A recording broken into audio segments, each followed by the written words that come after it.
How you doing, people? Welcome back to another ESO build video. Today is a brand new update to the ever popular Easy Sorc. Not the Lazy Sorc, the Easy Sorc. The Lazy Sorc is the 1-bar variant. There's a link for that one there. This build has been around for 7 years and needed a new update, not because anything was broken, because the old version still works, you can still use it, but because Gold Road has introduced some new skills, and we want to take advantage of that to kind of give the Easy Sorc a bit of a fresh look. So if you're familiar with the Easy Sorc and want to have some changes, this is going to be perfect for you. If you've never seen it before, you might like it. And if you want to keep to the old version, you most definitely can. But this has been altered to make it still very, very simple to use, but very effective in everyday content. Yes, all PvE content. None of it excluded. So we're going to go into obviously the basics as we usually do, stats, skills, passives, etc. But we do have a class guide on the channel now underlining everything that the sorcerer has to offer so that you can understand those skills in more detail if you are confused. At the same time, there's a scribing guide as well on the website. All of that stuff is linked below. So let's get into it. What is this all about? So basically, this is a sorcerer which is designed to be easy to use with no pets at all. Really simple stuff. Now, stat-wise, obviously we need to have our buffs running. There's a couple that we can't actually show at the moment because we are missing some things because we need to be in combat. But either way, we can show the basics. We're on 39.4k max magicka, 24.2, almost 24.3k max health, 14k stamina, and a decent recovery pool across the board. We've got 833 magicka, 860 stam, and kind of nearly 500 health. Spell crit is sitting currently on 56.7k. Yes, of course, if you use a dark magic skill or somebody else does, that can lift that up to 62%, which is quite nice, but it's not necessary all the time. Pen is sitting on 6.8k, almost 7, and our resistances are sitting at 17 and 3, but they will actually go up to around 22, 23, and then pushing 18, 19 there. So that does actually go up in combat, but we need a target in order to do so. 64 points into maximum magicka, and of course we're using flat food. That is a bug, it says 0-0, but it's actually just over 5k max health and just under 5k max magicka. Thief Mundus Stone, everything else is standard. As with these buffs as well, they look like they are there 100% of the time because they are. Regardless of which bar we're on, we've got that all the time. Now, skill-wise, again, this is basically an easy-to-use build with a mixture of skill options. You can go light attack spamming or heavy attack weaving, whichever you prefer, and both will give solid results. But we are taking advantage of the scribing system. So if you don't have Gold Road, you might want to look at some of the previous videos, or I'll give you a couple of options in here or on the website anyway. Obviously, there is a class guide, so everything you really need to know is in that video, so you can go into more detail and kind of understand the ins and outs of all the morphs and how they work and everything. But there's also a side video explaining some of the Sorc changes recently, so I'm not going to go over that too much in this video, but I will glaze over some of the more important stuff just so you know. Now, first up is Barbed Trap. Starts off as Beast Trap. It's in the Fighters Guild skill line. Last ability to unlock. It takes a while, but you need to put this on the ground. And if it attaches itself to anyone after 1.5 seconds, they will have 20 seconds worth of damage over time on them. It's bleed damage type, which means it could apply hemorrhage. Based on the initial hit, however, hemorrhage is more likely to fire because it has a heightened chance with this skill. But the main reason you want this is to maintain minor force. So long as something is hit with this, you will get 20 seconds worth of 10% increase to critical damage. So do not leave home without this. Activate it, leave it running, activate it, leave it running, let it run its full duration, and you'll get the most out of it. Now, if you don't want to use this or you don't have access to this, there is another option, and this is more for utility for your group and a way for you to maintain minor force in the field. You might be nowhere near the enemy. You might not get a chance to place this. Obviously, this is melee based. If you are always at range, there is one more option, and this is from the Mages Guild skill line with the scribing system. This is called Warding Contingency. Technically speaking, the name changes depending on how you build it, but what we've done is we've taken advantage of a damage shield bonus. We've also taken advantage of an Area of Effect bonus, and we've taken advantage of minor force. Now, what you do with this is you activate it, and then it kind of gives you a timer in your buff timers for 22 seconds. Once you reactivate this or activate any skill, it will trigger the entire skill itself. Damage shield and Area of Effect for the group, and scared off of maximum health, obviously, and capped at maximum health. This gives you minor force, and what you have to do is basically have it running as a pre-buff, and as soon as you do anything, even Wall of Elements, damage shield for the group, minor force for you. And if you activate this skill on top of itself, it can cast itself, basically, or any other skill it can cast. So you can pre-buff this, give yourself a damage shield, and have a huge shield double stacking on you and one for everybody else. So this is your more survival version that still gives minor force but doesn't do the extra damage. If you want to know more about that, there is a scribing guide on my website explaining how all of this works, the things you'll need to do in order to create it, and pretty much everything you need to know is there. But for argument's sake, we're going Beast Trap. Again, if you don't have Beast Trap or don't go melee range, this is really, really good. Yes, of course, there's lots of other ways to build that, but that one worked for us. Next up is also in the Scribing system. This is a brand new skill in the Soul Magic skill line, and this is called Shocking Soul. It's not technically called that to start with, but it's called Shocking Soul because we have turned it into a shock damage skill. We have taken advantage of 3 different options here. First off is shock damage. Secondly is a class affix. And finally is major resolve. Why have we chosen that? Well, we are not using Hurricane, and we are not using the other version, the Boundless Storms, for 2 reasons. 1, we can free up a slot. And 2, we've got major resolve attached to this. Yeah, of course, the other skills are slightly faster and they do some damage, but you have to constantly go back and reapply. This constructed skill or customized skill allows us to have a healthy spammable that does damage in single target, which is shock for us. That's higher because we're a sorcerer. It applies your class affix as well, which is area of effect shock on impact, and it gives us a resistance buff as well. So for firing your spammable, you do single target, area of effect, and maintain a resistance buff. You don't need an extra skill anymore.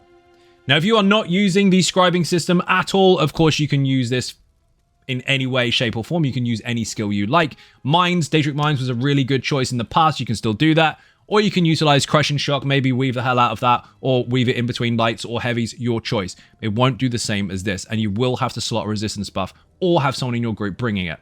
For us, this does absolutely everything, and all you need to do is this. Yes, of course, remember you can light or heavy, but one attack hits that target and splashes on all the rest. As you can see, lots of area of effect, easy peasy kind of class stuff going off there. But again, you can heavy attack with it and then just use it as your spammable in between, just like the ESO Sorc used to with the mines.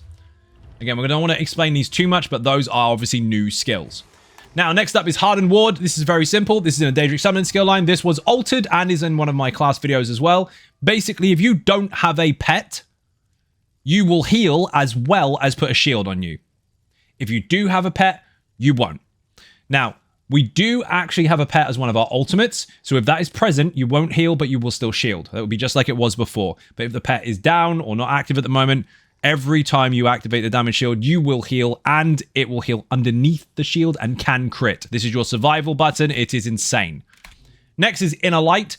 Very simply put, this comes from the Mages Guild skill line.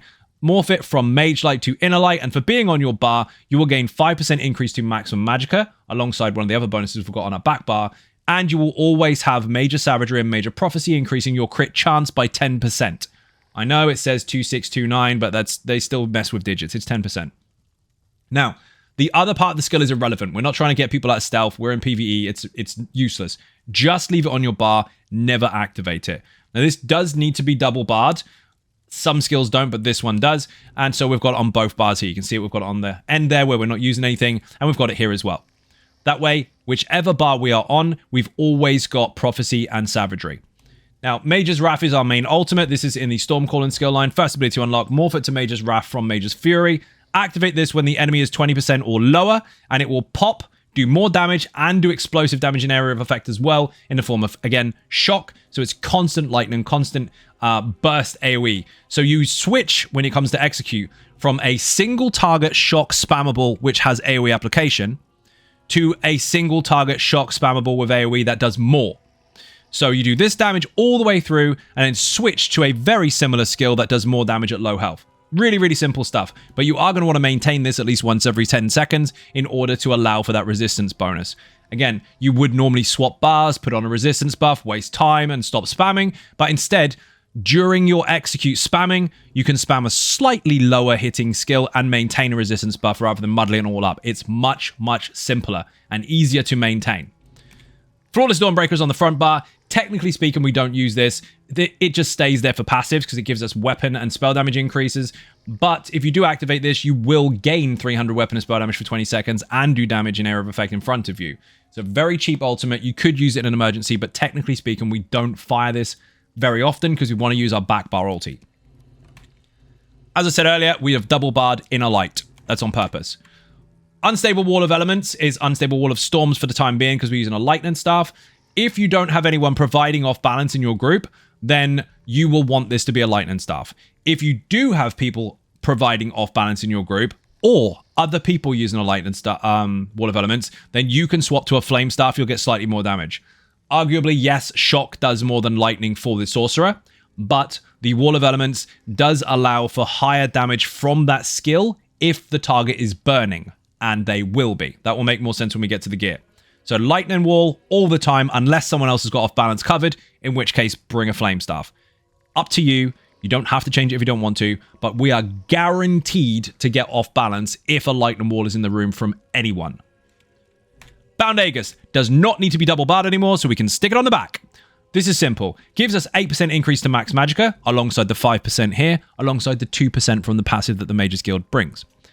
And it will give us minor resolve and minor protection at all times.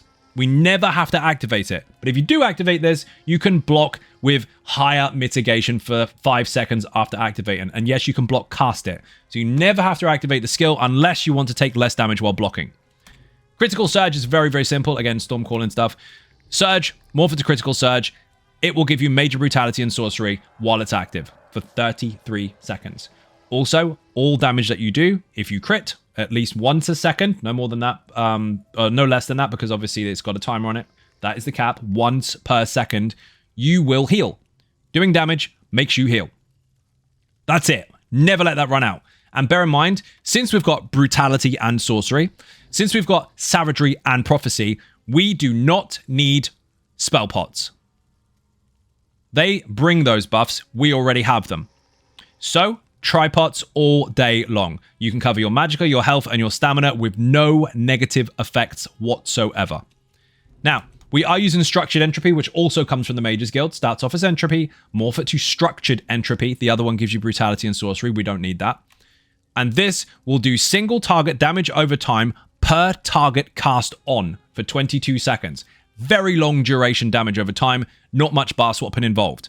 At the same time, you will heal once every 2 seconds for doing damage. So, you are healing from doing damage anyway, and then you get an extra heal from this ticking over. This is a swap out, however. Single target, this was actually very, very good, and also you could take advantage of the Empower that comes with it from the Mage's Guild passives, if and when you needed to take advantage of off balance for more heavy attack return. But, again, while it doesn't influence the heavy attack return, it does allow you to do more damage during that period. Empower is quite simple. Heavy attacks do more damage. If it's during off balance, it's even more damage. It makes sense to line this up. But if you don't do that, it's not the end of the world. You can still heavy attack and get your resources back. You'll just have less from that. But I digress. Let's go into the other options. So you could, if you wanted to, go into the Mage's Guild, and you could use a previously used skill on this build, which is Scalding Rune. That places a small area of effect pop on the ground that hits multiple targets, and anyone hit by it will have damage over time applied to them in the form of flame damage. Very similar duration to Entropy, but you don't get the heals. This is magic damage, this is fire damage. The choice is yours. The damage output was very, very close, but the healing and ease of application for this one made this much, much better for most people, but the choice, again, is yours. Another one which will fluff your rotation a little bit, but it allows for a synergy in the room, is Liquid Lightning, or Lightning Flood, we want to call this. Liquid Lightning lasts longer. This will technically do a little bit less damage than Entropy, but sacrifice the gain. Single target, it will do a little bit less, but it will allow for area of effect damage as well, because it's an area of effect ground-based AoE. So if you want the extra for multiple targets, this would be a better option. But bear in mind, this isn't Mage's Guild, so it doesn't carry the Empower. It doesn't carry the 2% extra magicka that this has for being on the bar. There's pluses and minuses for both. And it also means you'll have to bar swap more often. The choice is yours, but those are your 3 options. Now, when it comes to your ultimate, you want to go with the Greater Storm Atro as much as you can in PvE content that has group members in it, because you'll be hitting basically single target. This one does a bit more. Meteor is also a really good option, but Shooting Star, the more targets you hit, the more ulti you get back. It's very, very fast paced. It's really, really good. But the Atro does apply a major Berserk bonus to the group if they take a synergy from it. So this is a no-brainer. However, listen very carefully. If you are going into the Infinite Archive, I'll say that again for those at the back. If you are going into the Infinite Archive, use your Armory and recreate this build in there with a different morph. You want the Charged Storm Atronach. That one does less single target damage, but it applies concussion every 2 seconds, and if you've got focused efforts, you will devastate the entire arena. So this one for all content, the Charged Atro for Infinite Archive. I can't be any clearer than that. It is a game changer. Make sure you do it. Now, passives. Nice and simple. We are obviously going to take advantage of all the Sorcerer passives. Yes, these are in the class guide, so I'm not going to go over them too much, but a couple have changed recently, so you do have to be aware that you are going to get buffs and bonuses that are slightly different to the past, depending on whether you have pets or not, so those will come up in here. But essentially, you want to get them all. We're not using any dark magic abilities, so some of these are a bit redundant, but get them anyway just in case you ever do. This obviously reduces the cost for pretty much everything that costs resources, so get that. This gives you a heal if you do use dark magic abilities. Again, we're not, but if you do, then that will help. This will allow you to have a cheaper costing ability after blocking. And this will also give you Minor Prophecy if you apply a dark magic ability. Again, we're not using any, but if you did choose to use the Mines, that would cover your heal here, and it would cover your Prophecy here. Other people in the group can also give you that, so they don't double stack. So if someone else is doing it, it's already covered. Daedric Summoning. This will give you 300 magical or stamina back when you use a non-ultimate summoning ability and it ends. So if your shield ends or your pet ends, and the resource returned is dictated by the ability's cost. If you use magic, you get magic back. If you use stamina, you get stamina back. Very simple. Use a shield, it runs out, you get resources. Ultimate cost is down. Increase health and stam recovery. Yes, that stacks with tripods. It's a different bonus to major endurance and fortitude. And of course, maximum health increase by 10% if you have a pet active. Yes, that means your health goes up if your Atro is in the room. But when he's not in the room, you get increased to max magicka and stamina instead. So more resources towards your damage pool when he's not there, more resources towards your survival when he is. Remember, your shield will only heal you if he is not present. Very important to note, that's new. Higher mag recovery. Physical and shock does more than any other class in the game. Increases your damage done to enemies the higher the health they have. So your burst up front is very, very high. It consistently goes down and down and down eventually. Then you introduce your execute and then it peaks back up again. Increase the weapon and spell damage for each sorcerer ability slotted. Now granted, we've only got one on the front bar here and one on the front bar there. So you've got 2 in total. But we've also got Mage's Guild, which gives us increase to maximum magicka. We'll go over those passives in a bit. And we've also got Fighter's Guild, which increases weapon and spell damage. So we've got a good balance of lots of different things here that all kind of go together. The way this bar is set up, if we swapped this for a sorcerer ability, we'd actually get less weapon and spell damage because we've got 2 bonuses stacking together. So that's why we've done that on purpose and put that on the front bar. Plus, with the B strap on the front bar, we don't have to swap to the back so often, apart from when we're applying Wall of Elements or perhaps our Structured Entropy. Most of the time, you just need to sneak to the back, fire off your Wall of Elements, sneak back again, and that's it. Before, we had to stay on the back bar for a long time. It was messy. Now you don't. Now, we are using Lightning Staff on the front, Lightning Staff on the back, or Lightning Staff on the front, Flame Staff on the back. The choice is yours based on what I mentioned earlier, but it varies from player to player and group to group. Basically, Tri-Focus is quite simple. If you heavy attack with a Flame Staff, you put damage over time on the target. If you heavy attack with a Lightning Staff, it will do damage over time and then pop at the end, and multiple targets around it will all be hit for the damage done. So heavy attacking into a crowd is definitely worth it, especially if you're trying to get resources back because you're still hitting stuff quite hard at the same time. We do have increased pen or resistance debuffing values for having a destruction staff equipped. So all you need to do basically is hit stuff. As long as it's equipped, you're good. Increases your chance to apply status effects by 100%. Read it carefully. It doesn't say 100% chance to do so. It says increases your chance over the base. There are stats for that inside the game, inside the help menu, where you go into combat or gameplay and you can read the tutorial on how to do status effect stuff, how it works, or you can look at this video here where I actually explain it all and it probably makes a lot more sense.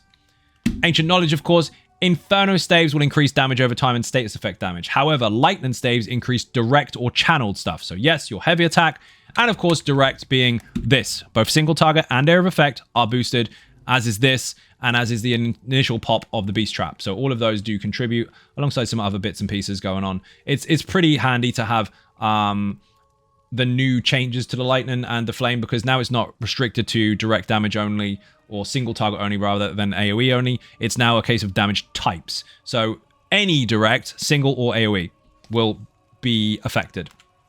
If you kill an enemy with a destruction staff ability, yes, including a heavy attack, you get resources back. Light armor. We are using... How many are we using? 5? No. Yes, 5 pieces of light armor, 2 pieces of medium. Bear in mind, you can switch that out. You can go with 5 light, 1 medium, 1 heavy if you choose. The choice is yours. But you want to get every single one of these passives because they contribute. You've got penetration bonuses, you've got crit chance bonuses, you've got spell resistance, you've got recovery, reduction to cost, you've got all these good things. Medium as well, for having 2 pieces, you do get 2 bonuses of each type. For movement speed, dodge roll reduction to cost, increase the weapon and spell damage, crit damage and stam recovery and all that good stuff. And then if you do go with 1 piece of heavy, if you choose to, of course you've got resistances, health recovery, resources back when you get hit, increase the max health by 2% for the 1 piece, and so on and so on. All these passives you can read through in your own time, but basically each one, while being minimal, does contribute to your overall performance. So again, you can go 2 medium and 5 light, or you can go 5 light, 1 medium, 1 heavy. Now, the way to switch that is the monster set. You can decide which weights to have the helmet and shoulder in. The choice is yours. Now, while we are using soul magic, you don't actually need any of the passives, but they're just nice to have. We do need Fighter's Guild, obviously, because Intimidating Presence will get the cost of this down. Weapon and spell damage is increased by 3% per skill for being on the bar, so Beast Trap and Dawnbreaker combined give us 6%. And if you kill enemies on this bar, which you will, you get 3 ultimate per kill. That's a bit of a game changer.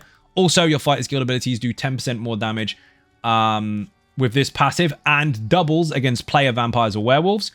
Mage's Guild, this is important. We are using 1 Mage's Guild skill actively, which is Entropy. If you do so, of course, the cost is down, the duration is up, and you get 2% recovery and max magicka for being on the bar. Inner Light also follows this rule, so yep, both of them. And the Scribing skill, that counts as well. But above all, if you activate any of those skills, you get Empower for 10 seconds. Empower will allow your heavy attacks to hit harder, and if you time that with off balance, they stack.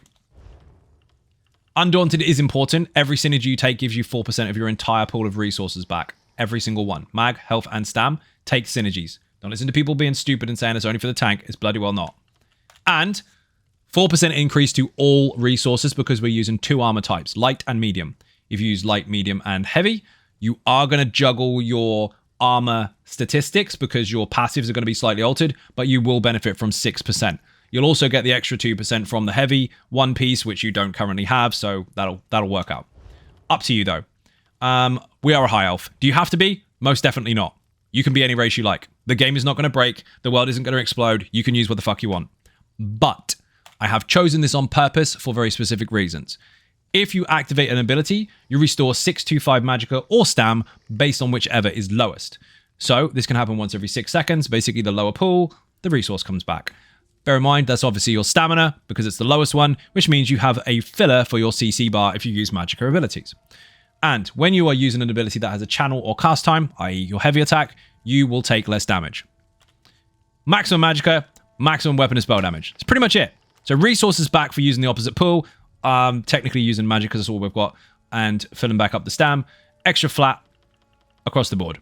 That's it. That's the only reason. If you want to use something else, use something else. And I know people are going to go in the comment section or in my live streams and go, what about if I do this or this or this or that or this or that? Do what you want. There's no rules. Medicinal use. We have 30% increase to the duration of our potions. You will be using tripods. They are expensive if you don't actively play the game that much and you don't pick up stuff on the floor and sell it. So instead of having them there and making them less effective by having a weaker version, get this passive. Get the most out of it. You will get higher than the cooldown worth of duration from the tripods, which will allow you to maintain their recovery bonuses they come with. Most people only apply them when they run out of resources. That is the wrong way to apply those potions. Use it for the burst, obviously when it's activated, but maintain them in order to keep the recovery bonuses. Major fortitude, major endurance, major intellect at all times. Don't leave home without that passive. Do not leave your potions out to dry. They are consumable buffs. Use them. Now the gear. Shit yourself? Disclaimer. If you are using the previous ESO Sorc and you do not want to change anything, you are more than welcome to still play it as it was. It still functions perfectly fine. But we've switched it up a bit to allow a mixture of new and popular sets to make this function as it does. So you might be pleasantly surprised here, but we are using Pillar of Nirn Lightning Staff with a poison damage glyph. There is a very specific reason that that is poison. Outside of the fact that the damage over time from the status now is an execute bonus, we are going to always, in some way or another, apply lightning and fire. Those two statuses are covered, so now we've got a third. Precise, obviously, this gives us a crit bonus, weapon and spell damage bonus, really nice across the board. And of course, just for doing any damage, big pop under the ground, area of effect splash, and all targets hit have a bleed on them for 10 seconds. You cannot fail this set. It is guaranteed damage. Maelstrom weapon on the back with a weapon and spell damage glyph with infused to allow you 100% uptime on that weapon and spell damage bonus. As long as you're doing damage with Wall of Elements, that will maintain. Do not let it run out. Yes, of course, it's got an extra bonus for penetration, but we're not going to be on the back bar, so it doesn't really matter. So you can use the regular version from Maelstrom Arena. You can use the normal staff. It won't make a difference to your DPS. But if you have this, your Wall of Elements now hits harder. Pillar of Nirn is 2 pieces on the front bar, by the way, with the weapon. It's also 2 pieces on the jewelry and 1 piece on the body. So the chest we've gone with because it's a higher resistance value. Now, what you can do, when I said you can go 5-1-1, you technically could use one of the crafted sets that we are using, pieces as the chest and make that heavy for higher resistances, and that would optimize your stats if you really wanted to. Then you could go with 1 medium on the Pillar of Nirn piece, and then you can carry on with the 2 lights on the monster set. But regardless of where you put it, 1 body piece, 2 jewelry, 1 weapon. That is your 5 pieces covered. The other set is new to Gold Road. If you don't have Gold Road, obviously you can use any other set in the game that you like. It is up to you. I'm not going to tell you what you should and shouldn't do there. It's your choice. But this is very, very specific to the new version of the setup and is absolutely incredible. Bear in mind, again, we are almost guaranteed fire status, lightning status, poison status, and bleed status now has a possibility with Beast Trap and Pillar of Nirn.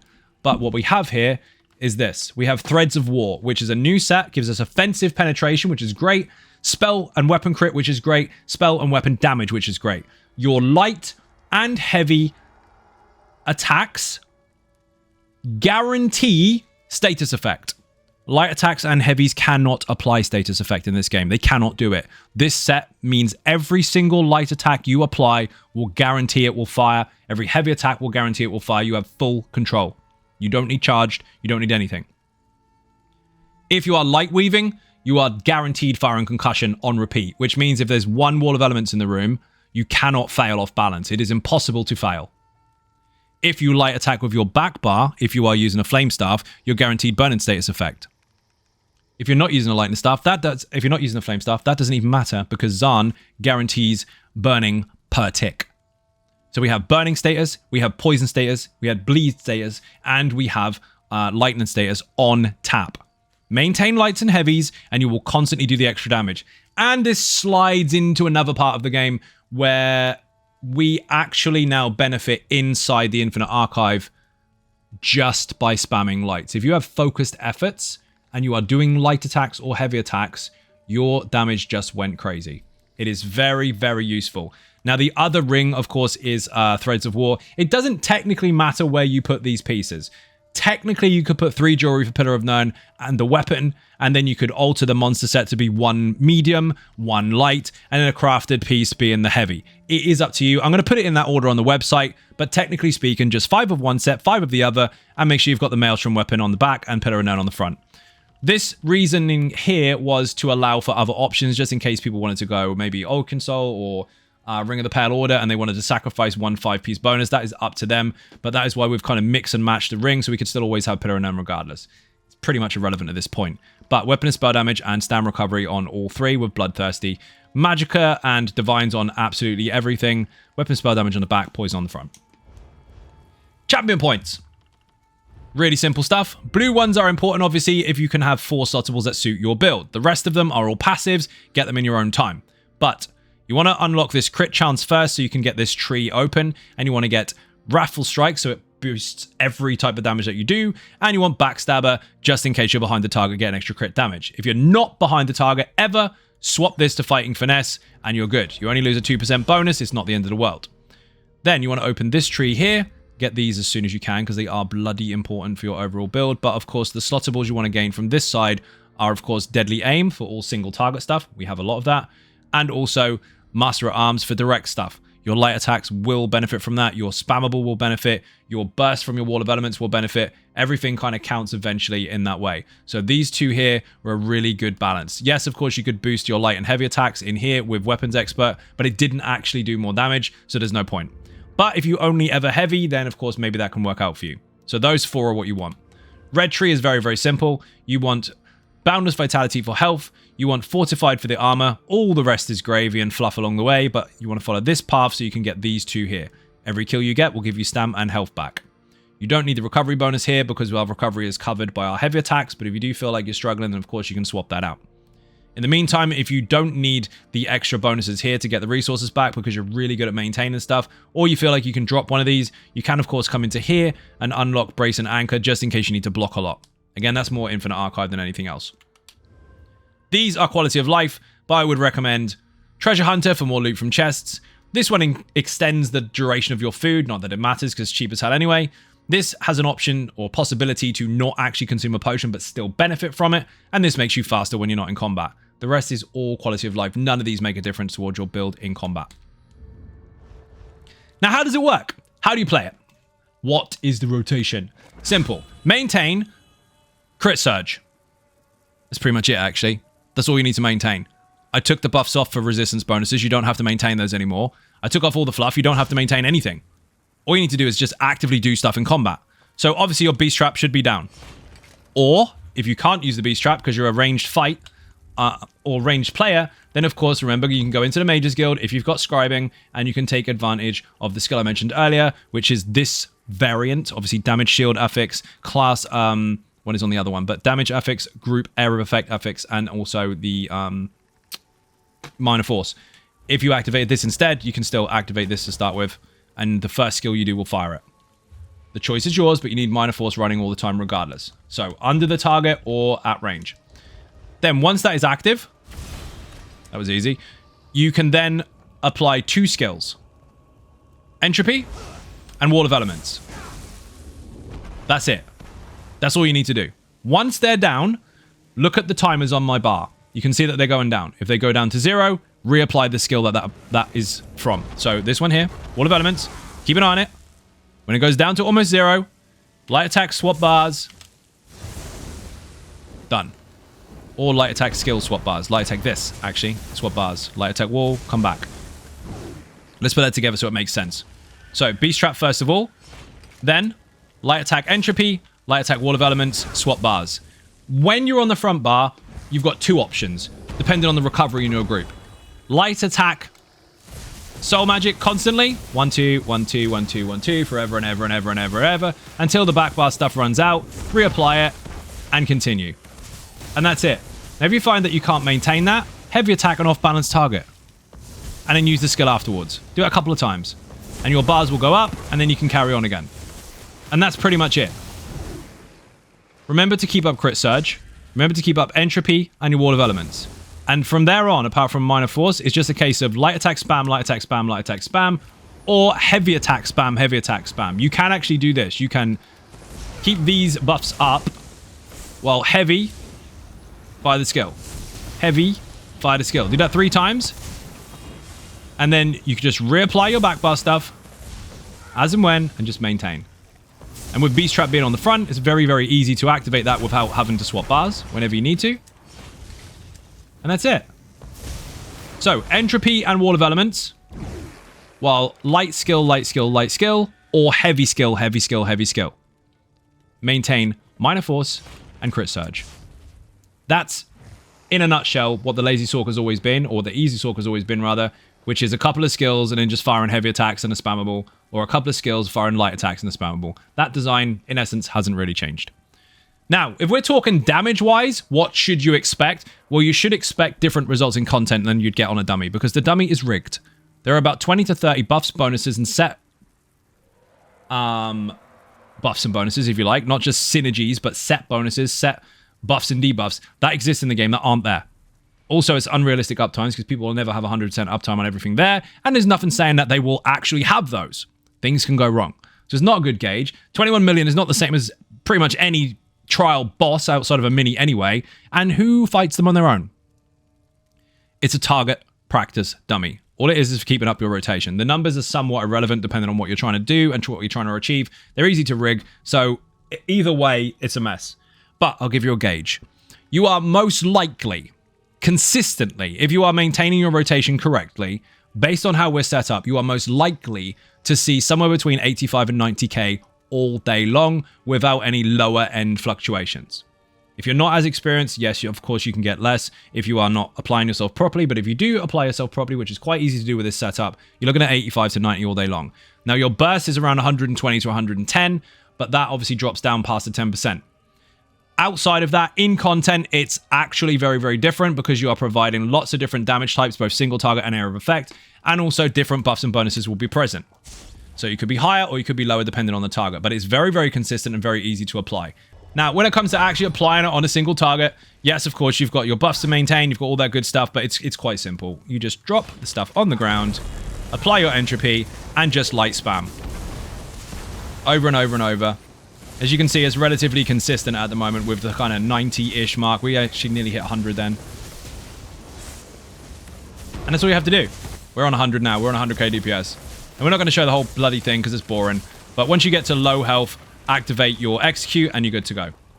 That is going to vary from player to player. I don't expect you to get the highest numbers in the world, but that will work in content. It's very, very consistent. And again, remember, that's not just single target. That's this too. Splashes on everything. So, now it's time for fashion. Let's get a fashion station, shall we? That's what we're going to call them from now on, by the way. They're called fashion stations. They're not called dye stations or outfit stations. They are called fashion stations. So what are we using? We are using a new, or not necessarily new, but a unique one. Bone mold all the way through. Helmet, chest, shoulders, arms, legs, feet, belt, the lot. Same motif all the way. But we've used black and then Daedric red for the colors. So if you want to mix those up exactly as it is there, or if you want to follow the website link, that will all be there as well. So you can get it exactly the same. Now, when it comes to the staff, we're using the Night Hollow staff. So we've got a bit of a spear there. And also we're using the Ebb and Shadow on the back bar. We've made the ESO Sorc look a bit darker because he's gone for a bit of a transformation. He's evolved a little bit, so now he looks cool as fuck. So, hopefully that helped. Hopefully that wasn't too boring. Hopefully that is somewhat exciting for those of you that have been using the ESO Sorc for a very, very long time. Maybe somewhat insightful for those that haven't seen anything like it and are looking for a build that doesn't use a bloody pet, excluding the ultimate, obviously. I mean, no budgies and no gizmos. And hopefully you can get on with it. Yes, of course, there's new scribing stuff being used. If you don't want to use those, I already went over what you can change them to, but that will be on the website as well if you want to keep it simple. Remember, the old version still works fine. So thank you very much for watching. A huge appreciate support. If you are not subscribing, obviously hit that button. It's free, and I will see you in the next video. Bye-bye.